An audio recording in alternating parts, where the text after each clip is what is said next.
again for coming to this IEEE Photonics Society Distinct Lecture. So this is the second lecture in the series, 3 lectures provided by Professor Boyd.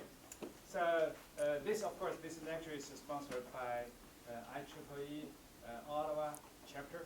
So myself I'm professor here in the School of Electrical Engineering, and also I'm the chair of the Ottawa chapter. So today you see that the Professor Boyd will be giving a talk about structured materials and structured light for quantum photonics. A few years later, he'll give the third talk about nonlinear optics. There's a chair here. Ooh. Okay, so let's welcome Professor Boyd to start his talk.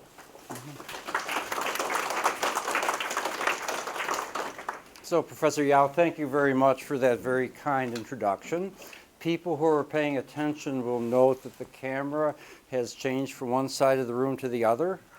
You know, in photonics, we care a lot about chirality. Sometimes your right hand and your left hand are different. So most speakers are right-handed, so they tend to stand here. And we used to put the camera there. I looked at the video from the last talk, and through 1 hour, all you could see was my back. And luckily, a fairly nice haircut, but still, I like to think of myself more as a movie star. So we've moved the camera to this side of the room so that I'll be looking at the camera instead of looking at people looking at my back. Okay, structured materials and structured light for quantum photonics. What in the world does that title mean? Okay, well, most simply, not all materials are uniform dielectrics. Not all light waves are plane waves. So a fairly obvious comment, but I hope that as the talk goes on, you'll see that this actually has some fairly important and interesting implications. So let's move on. Let me give you an example of structured light, and I'll talk about an optical Mobius strip. For the rest of the talk, I will say Mobius, but for the Germans in the audience, I want you to know that I can at least try to say Mobius correctly. Okay, so can you imagine an optical Mobius strip? So let me tell you about this experiment that we did and tell you what we think is exciting about it. Okay, so well, here's a picture of a Mobius strip. So Mobius strips are familiar geometrical structures, but their occurrence in nature is extremely rare. Right? How many times you go outside walking down the street and seen a snowflake in the shape of a Mobius strip? And let me say, there are a lot of snowflakes in Ottawa. So it's sort of intriguing that here's this structure that everybody as a teenager, or at least people in our community, has played endlessly with Mobius strips. And you say, well, gee, why is it that they are sort of artificial structures? Can they occur in nature? So, well, following up on a theoretical prediction that I'll describe in a moment, a team of which I was part, a collaboration between the Max Planck Institute in Erlangen with our team here in Rochester, and with a team of Marucci and Santamato in Naples, Italy. We did this study. So here's the point. We generate these structures in the nanoscale in tightly focused vector light beams and confirm their Mobius topology. So it's a Mobius strip in the polarization of a light beam. So let's look into this a little bit more carefully. So again, here's an ordinary Mobius strip. So it was Isaac Freund in Israel who first pointed out that Mobius strips could appear in the polarization geometry of tightly focused light beams. So first of all, to observe these structures, you need to create a very special field distribution we call this a Poincare beam. I'll define that in a moment. And then you focus it very, very tightly. And so here you form a loop around the axis of the beam. At each point on this loop, you determine the polarization ellipse. You plot the major axis of the polarization ellipse. And when you go around the loop front to back, you find, well, here, as you move around the loop, you find that was the inside turns into the outside, and what was the outside turns into the inside. So just like a Mobius strip, but in the state of polarization of a beam of light. And here are the many papers of Isaac Freund where he makes this prediction. So how did we do it? Well, the technology was mainly that of Gerd Loix and his group in Erlangen. They have developed a means for measuring the full vector character of a beam of light on the nanoscale. And basically, here's what they do. They have an 80 nanometer diameter gold bead. They raster scan this through the focal region of a laser beam. They then look at the light scattered by this nanosphere. They look at the light scattered both in the forward direction and in the backward direction. They resolve the light into its polarization components, and then they even do interferometry on each polarization component to determine the amplitude and the phase of that light. And here is just this very simple example. They just have a Gaussian laser beam, and they show here that they can measure the intensity on the nanoscale of this beam. So now, how did the actual experiment work? Of course, I'm leaving years and years of development aside when I jump right to this. So, okay, so coming in from the top, we have a left-hand circular polarized beam of light. We then pass it through a Q plate. So what is a Q plate? It's a device that can impart a topological charge of Q on a beam of light as it passes through it. And this is made, in fact, it's Ibrahim Karimi and his colleagues in Italy who really invented this and who developed the concept of how you do this. It's a liquid crystal plate, much like how watches used to work. And these arrows here outline the major axis, the longitudinal axis of each liquid crystal. You form them in this structure here so that each liquid crystal molecule is aligned differently as a function of the azimuth and the radius from the center of the structure here. Moreover, a Q plate is voltage dependent. As you change the voltage, you can change the retardation. So a Q plate is a wave plate with a spatially varying orientation. So if you put 0 voltage on this, you put in left-hand circular light, you get out what you got in. Now, you adjust this so it becomes a half-wave plate. And of course, then left-hand circular turns into right-hand circular. But you got to conserve angular momentum. So it turns out that you have changed the orbital angular momentum of the beam, and you've turned it into this here. Now, in our experiment, we actually went just halfway between 0 and pi. We had a phase shift of pi over 2 radians. This creates this unusual polarization distribution that I point out here. People who do this for a living call this the star distribution. It was Sir Michael Berry and John Nye who introduced this notation. And maybe we don't understand the notation, except it sort of looks like a star, doesn't it? So this is called the star configuration.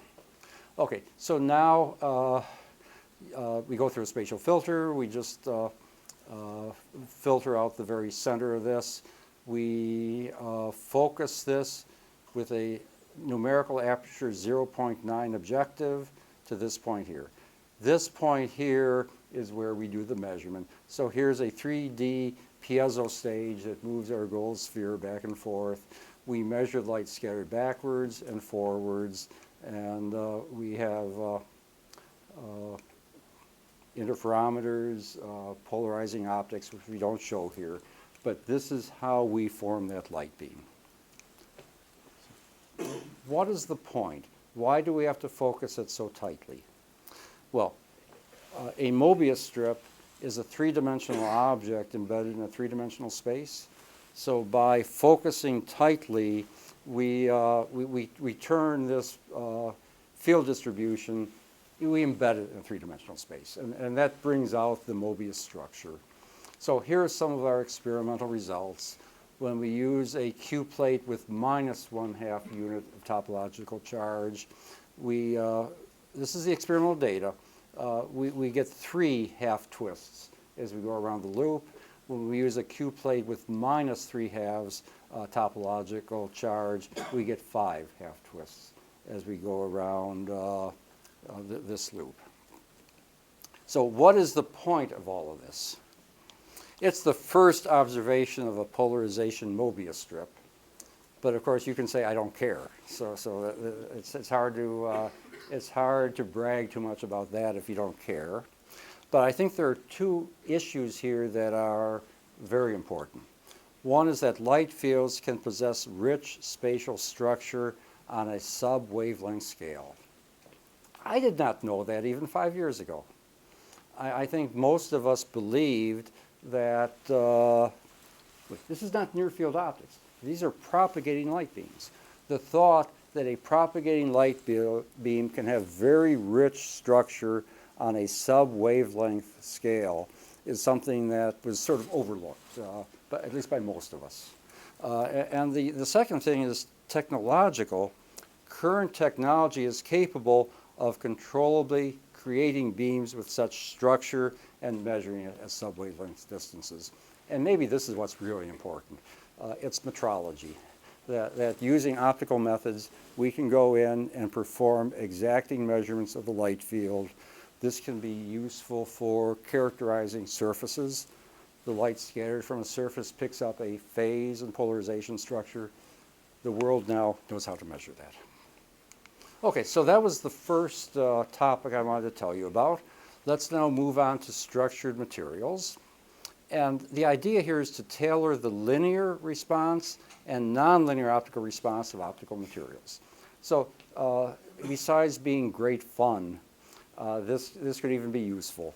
Designer materials, you decide what you want. If nature didn't provide you with that chemical compound, maybe we can create one for you that has just the optical properties that you want. And here I just say nonlinear optics is good. I say that there are a lot of applications that rely on having good nonlinear optical materials, and the approach that I've been interested in is to develop composite materials and structured materials that can induce desired photonic properties to various materials. And here's sort of an outline just to keep me online. So I just want to make some introductory remarks about nanocomposite materials and how they can be useful. So here are some examples of what I will call nanocomposite materials. I think today we would call these metamaterials. A number of us, including Vladimir Shalayev and myself, have been working on this since before the word metamaterial was invented. And this slide is at least 10 years old, so I call it composite materials here. So here are the structures I'm thinking of. You can have small nanoparticles embedded in a host. You can have a sponge-like material in which one material fills the pores in the other. You can have a layered material, or you can have a material with a fractal structure. But in any case, I'm thinking of a situation in which the wavelength of light is much larger than the scale size over which the inhomogeneity occurs. because of that, we can describe the properties of these materials by a volume averaged refractive index or a volume averaged nonlinear optical susceptibility. And I guess the point which I will try to explain to you is that in all of these situations, the effective nonlinear response, the nonlinear susceptibility of the composite, can be larger than that of the materials from which it was formed. A somewhat counterintuitive result. You say, that can't be. Well, in linear optics, it cannot be. But in nonlinear optics, it can, because it's nonlinear. Okay, so, I was afraid this was going to happen. Okay, so this was the first work that we did successfully in this area. It's a layered composite material. What if I just get out of this? That didn't help, did it? Here, okay. Oops, no, that didn't help. Sorry. View.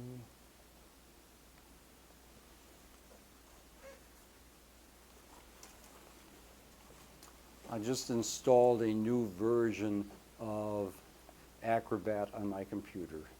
This slide has worked successfully for the past 10 years. Of everything in my talk, the one I thought least likely to give me problems is this one here.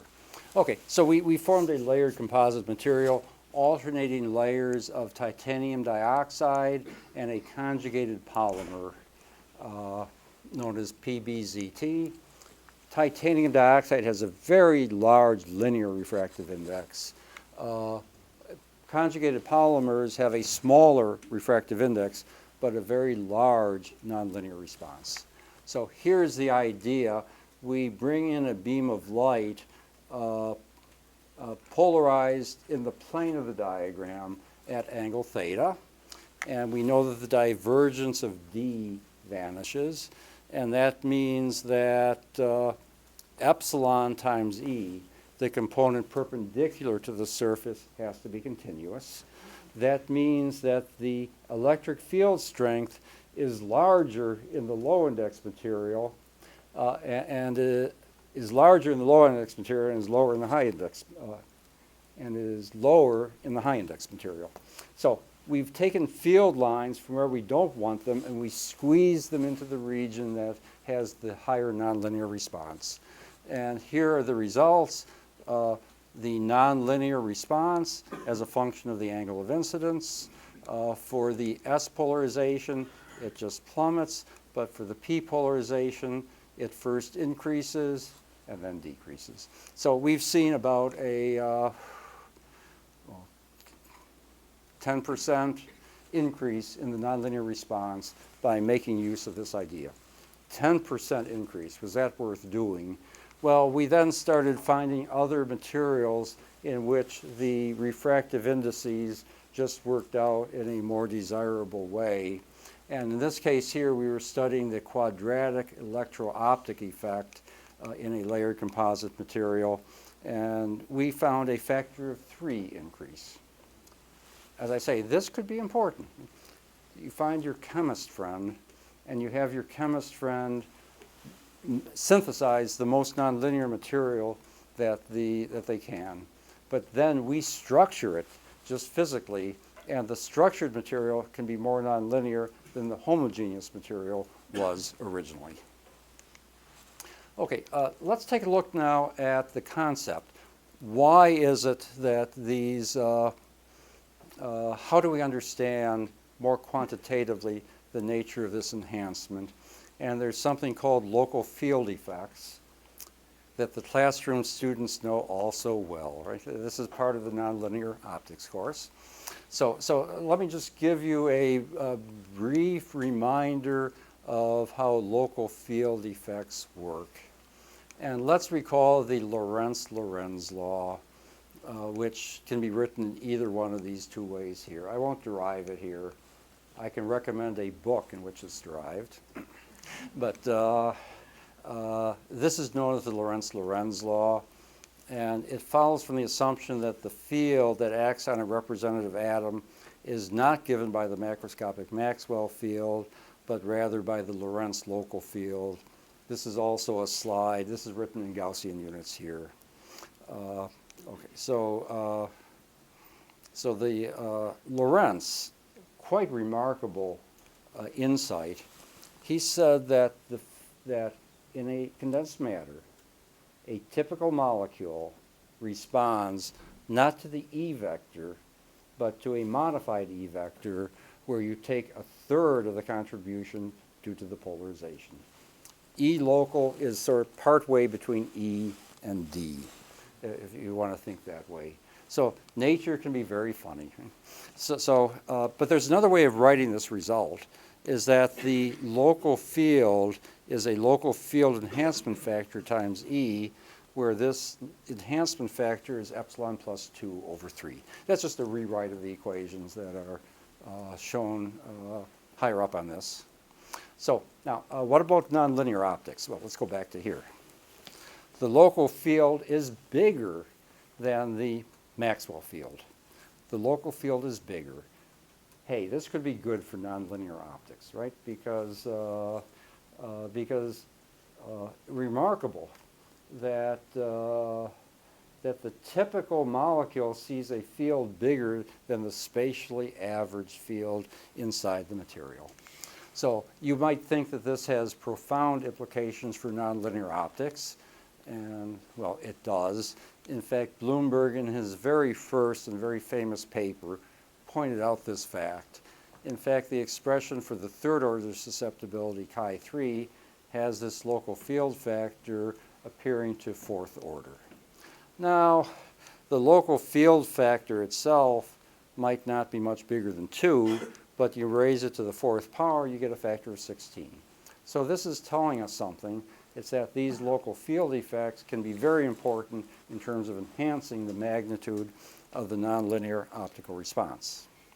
Now, of course, this is what it is. It's not that we forced it to be a factor of 16 enhancement, but then the question is, can we tailor this response? Can we form metamaterials that are intentionally designed to give a large enhancement of the local field effect? And the answer is yes. And in fact, under very general conditions, the chi3 goes like the fourth power of the local field factor. It's just that under different experimental situations, this local field factor can have very different functional forms. The case of a homogeneous material was the one I've talked about already. It's epsilon plus 2 over 3. But some of these other geometries I've told you about already. A spherical particle of dielectric constant epsilon material embedded in a host of dielectric constant epsilon h has a local field factor given by this result here. Of course, you all know that. You're electrical engineers. What is the field inside of a uniformly polarized dielectric sphere? You all worked that out as undergraduates, and maybe as graduate students as well. But once you know that answer, in 2 lines, this result falls out. For the layer geometry that I told you about, the local field factor is different depending on whether the electric field is pointing perpendicular to the plane of the layers and parallel to the plane of the layers. By the way, I usually like to work with layered composite materials. That way I don't have to know about Bessel functions. It just makes the theory so much easier. Why use special functions of mathematical physics when even a humble experimentalist can work out the theory and get the answer correct? Okay, so sort of implicitly I was talking about all dielectric structures up till now, But what about metal dielectric composite materials? Let's see what possibilities are given there. So we've been talking about all dielectric composites. There's no loss, that's good, but showed you that maybe you get a factor of 10 enhancement, if that. What about metal dielectric composite materials? Well, you have a larger loss, but you also have a much larger nonlinear optical response. I'm not sure that's well appreciated, that the chi3 value of gold is about 1,000,000 times larger than that of silica glass. So you might say, why don't we use solid gold as our new photonic material? Well, it's expensive, but more to the point, light does not propagate very well through gold. So you have to trick Mother Nature in order to exploit the strong nonlinear optical response. And of course, we have things called surface plasmons that can enhance the response even more. Should make it obvious, I should make it clear that people knew this before they knew about Maxwell's equations. So, I mean, the Romans knew that if they doped gold particles into glass, they ended up with red glass. That should stop and make you think. Right? Common sense says if I dope gold into glass, I should get gold-colored glass, but you don't, you get red glass. But I think there's a conceptual point here that composite materials can display properties that are even qualitatively dissimilar to their constituents. This is not a mystery, right? I think we all know why gold-doped glass is red, but I will help the few of you who've forgotten. Right? It's because a gold nanoparticle in a host has a surface plasmon resonance, and the material absorbs very, very strongly at that resonance frequency. And when you dope gold into glass, the surface plasmon resonance frequency, well, the spherical plasmon frequency turns out to be in the blue, so you absorb all the blue light, and what's left over is red. Now, having said that, now that I said that, you knew that. Everyone knew that. Okay, now, metal dielectric composites, they also produce very large local field effects. And here's the problem I mentioned to you already. Take a metal particle, place it in an otherwise uniform electric field, calculate the field inside the material. The field inside is related to the uniform field outside by this expression here. And this coefficient can be considered to be the local field enhancement factor. Now, let's pursue this a little bit more. Recall that for a metal, the dielectric constant, I read in Wikipedia, we're never supposed to call it dielectric constant anymore. It's the permeability. It said people will laugh at you if you call it the dielectric constant. It probably means you were born in the last century. Well, ta-da. But so were you. Okay, so the dielectric permeability is negative. And it's strongly wavelength dependent, the Drude model of metals. That means that there is some wavelength at which the real part of the denominator vanishes, and you get a huge enhancement in the field inside the material. And that is then the nature of the enhancement of nonlinear optical response that is associated with plasmonics. In fact, I think that is one of the several reasons why plasmonics is such an exciting field of research. It is this strong confinement of light, especially at the plasma frequency. Now, how big is this effect? Well, at resonance, all that you are left over with is the imaginary part of the dielectric constant. And when you evaluate this for noble metals, you find that this enhancement factor is somewhere between 3 and 30. And you raise this to the 4th power and you get 1,000,000. Hey, people are always saying that surface-enhanced Raman scattering is enhanced by about a factor of 1,000,000. maybe there are other things going on, but I think the most simple of considerations sort of tell you what is so exciting about metal surfaces. Now, there's a cute experiment. I can't say important, but I will say a horribly cute experiment that I did with my friend David Smith. Do I dare? Not the famous David Smith. I said my friend David Smith. David D. Smith, not David R. Smith. It's really funny to have a good friend. You have to call David R. Smith, David D. Smith when you're talking to him.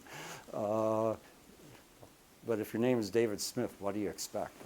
Okay, so here's the experiment we did.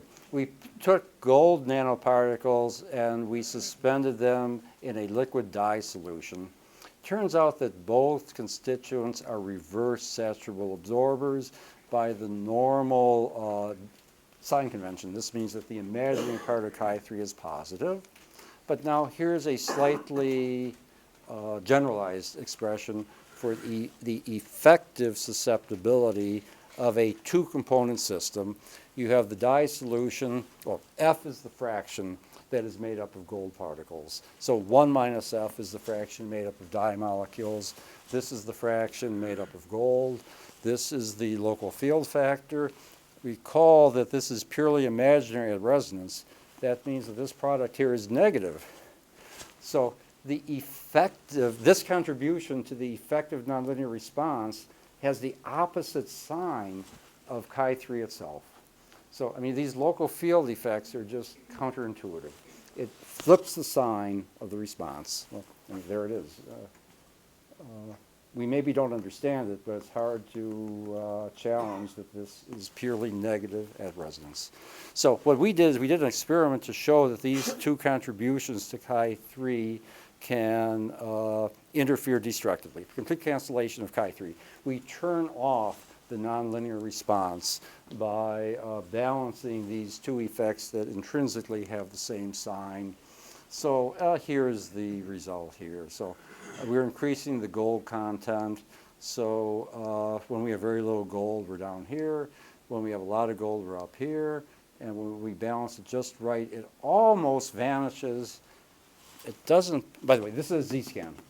This is a Z-scan measurement.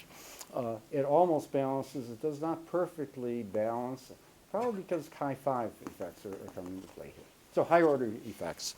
But isn't that strange? Okay, now we have photonic crystals. Let's think a little bit about the nonlinear optical properties of photonic crystals. And this was a study that I did a number of years ago, 2004. We call this accessing the nonlinear properties of metals with metal-dielectric photonic crystal structures. The point being that I said already that metals are highly nonlinear, but how do you get access to this strong nonlinearity? Well, I've told you one way already. You take metal particles and you suspend them in water. Here's another trick that we developed. Let's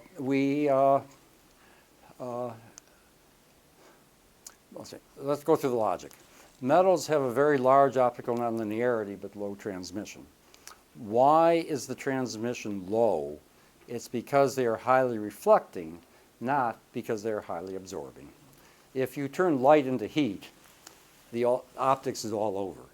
But if you reflect the light, you can then reflect it back again, and you have a second try. So we compared two situations. We have 80 nanometer slab of copper, has a transmission of 0.3%. We take that same 80 nanometers of copper, and we divide it into 5 regions, each 15 or 16 nanometers thick. We put a spacer layer of SiO2 between them. So this is a resonant transmitter.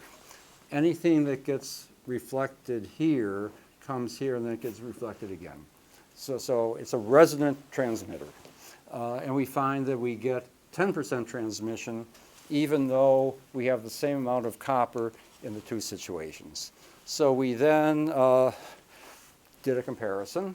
Again, this is a Z-scan measurement. We are looking at the we're looking at the imaginary part of the susceptibility. You see that the transmission becomes lower when you're at the exact focus of the laser beam. But our metal dielectric photonic crystal has a much larger nonlinear response than the pure copper. So here is another way that you can make use of these structured materials to increase the nonlinear optical response. I think I removed this because it could remove the slide too. Okay, optical properties of guest host systems. This is fluorescein doped boric acid glass, a very highly nonlinear material. This is cute. So we have found that if you take fluorescein and you dissolve it in boric acid, the one you have in your bathroom, it melt. You can use a candle flame to melt it. Put a few grains of dye into it, pour it onto a microscope slide, sandwich it with another microscope slide. You end up with the world's most highly nonlinear material. Sorry, Zahir, this really is stronger than yours. Of course, its response time is about a second. It's a very, very slow saturable absorber, but extremely nonlinear. It has a chi3 of 1 in electrostatic units. I can tell you this now.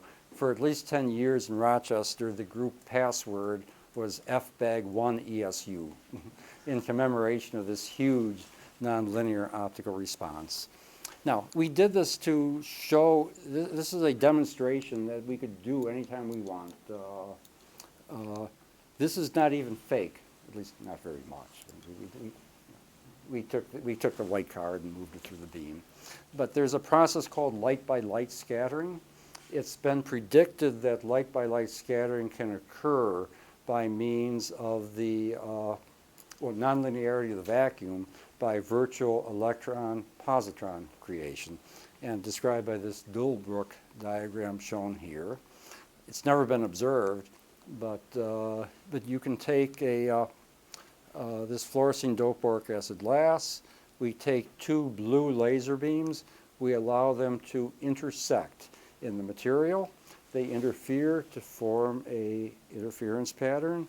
The material is nonlinear, so you get a refractive index grating that has the same shape. Then each input beam scatters off of this grating and creates two output beams. So you see there are two beams coming in, and there are four beams leaving here. Now, you're engineers. Don't laugh too hard. But what is this? This is an AND gate. If you put a detector here, you get light here only if both input beams are turned on. This is not the AND gate that's going to put IBM out of business, let's be honest. This is a conceptual demonstration, but I think this tells you the intimate connection between nonlinear optics and photonics. You can use one beam of light to control the properties of another beam of light. So what is I don't know how that got here. Oh, let's see. At one time, my research group was largely Korean. And my students went out and did this study, and they put the final paper in front of me, and I read it scientifically, and I said, yes, this is very, very nice. We want to publish this. And it was only then that I realized that they had a structured photonic material known as BLT.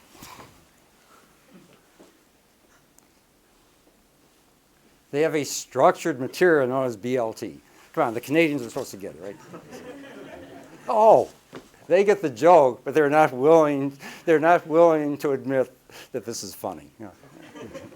Okay, so and just remind you that this was a large component of the talk that I gave a month ago. This huge nonlinear optical response of indium tin oxide near its epsilon near zero wavelength. Of course, conceptually, this fits in with this talk here. I just wanted to remind you about this result. Of course, Zahir was the first author. That was why I referred to him earlier on. And now, let me give you one other example of structured light. Started out with structured light, we then did structured materials. Now let's go to structured light. These are quantum properties of light beams that carry orbital angular momentum, or OAM. So what are the OAM states of light? Well, let me remind you that light can carry spin angular momentum. We all know that. Circular polarization. Circularly polarized beams of light carry angular momentum. But it turns out that light can also carry angular momentum by means of a phase winding of the wavefront. So think of these as wavefronts. Here is a plane wavefront. But now imagine a beam of light in which the wavefronts have the form of a helical structure. Now this helix can wind to the left or it can wind to the right. And in fact, you can even have two intertwined helices or three intertwined helices, etc. So this would carry zero orbital angular momentum. This carries plus 1 unit of orbital angular momentum. It even feels right? If you put a particle there, the particle would mechanically, by analogy, the particle might start to spin around its axis because it's put into a laser field that has this type of field structure. Well, a well-known example are the Laguerre-Gauss modes. And, well, these modes contain a phase factor e to the I L phi. And L then is any integer. We can call it the OAM quantum number if we want to do so. Now, if you don't believe me, I have a homework assignment for you. Hey, some of you people are actually taking this course for credit, aren't you? Okay, so here are the Laguerre-Gauss modes. Let me just remind you how this works. If you start with the Helmholtz equation, you can make what's called the paraxial approximation, and you get the paraxial wave equation. Now, most people probably know that a Gaussian beam is an exact solution to the paraxial wave equation. But it turns out that a Gaussian function times a Laguerre polynomial is also an exact solution. So, in fact, this is an exact solution to the paraxial wave equation.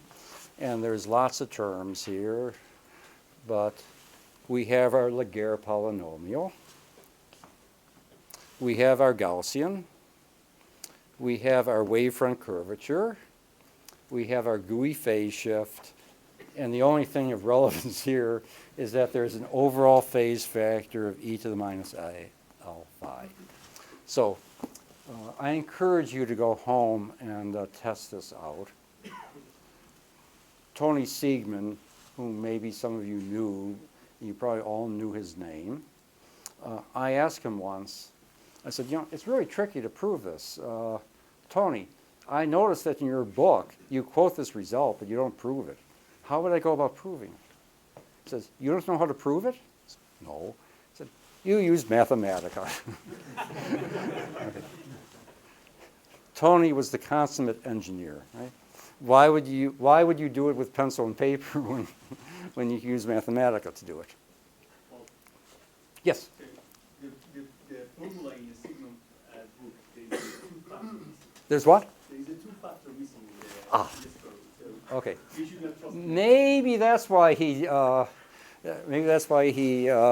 pushed me in the wrong direction when I asked him about this. Okay, so now how would we create a beam that carries orbital angular momentum? Well, conceptually, what you do is you pass the beam through a spiral phase plate. I'll call this device a spiral phase plate. It's a plate in which the thickness increases as a function of the azimuthal angle. So it just feels right.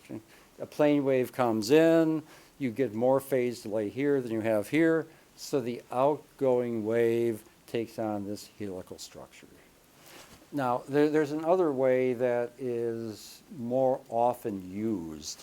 I mean, here you buy the spiral phase plate, and it's a fixed device.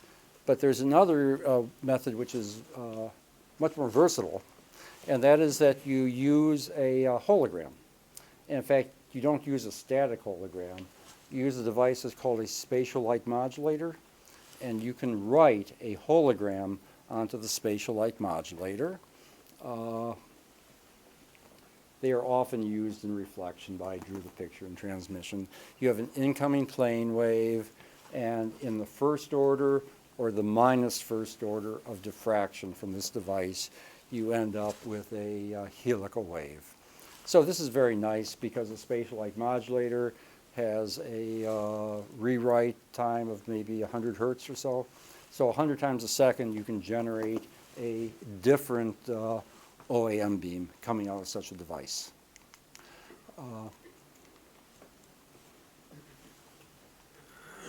Professor Creamy and I have our own preferred way of doing this. That's